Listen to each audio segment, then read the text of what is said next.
Mon nom est Marie-Thérèse Bourgeli et en ce moment, je termine ma maîtrise en sciences pharmaceutiques, option développement du médicament. Alors, tout d'abord, j'ai commencé par le baccalauréat en sciences biomédicales.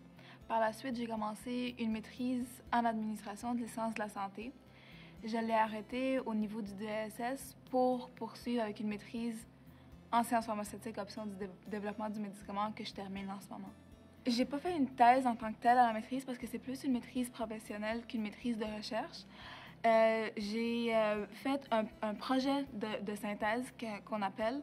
Donc, j'ai vraiment besoin d'avoir un background scientifique solide pour pouvoir analyser les données autant de toxicologie, donc toutes les études qui se font sur les animaux, autant j'ai besoin d'avoir de la connaissance au niveau chimie, fabrication, donc d'avoir les connaissances au niveau molécules, et aussi la recherche clinique qui se fait sur les êtres humains. Donc, il faut que je comprenne les résultats qui sont fournis pour pouvoir prendre toute cette information-là et monter le dossier réglementaire qui va être envoyé à Santé Canada. Donc, le baccalauréat en sciences biomédicales m'a donné tout ce background scientifique que j'ai besoin pour pouvoir comprendre et comprendre les informations qui me sont envoyées et donc monter un dossier qui soit solide qui va être envoyé à Santé Canada. Mon baccalauréat en sciences biomédicales m'a permis de développer un sens critique.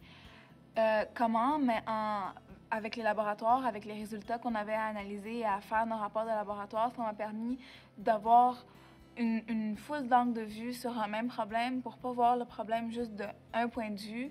Il fallait chercher dans la revue de la littérature, essayer de comparer nos résultats à ceux déjà obtenus préalablement par d'autres laboratoires de recherche.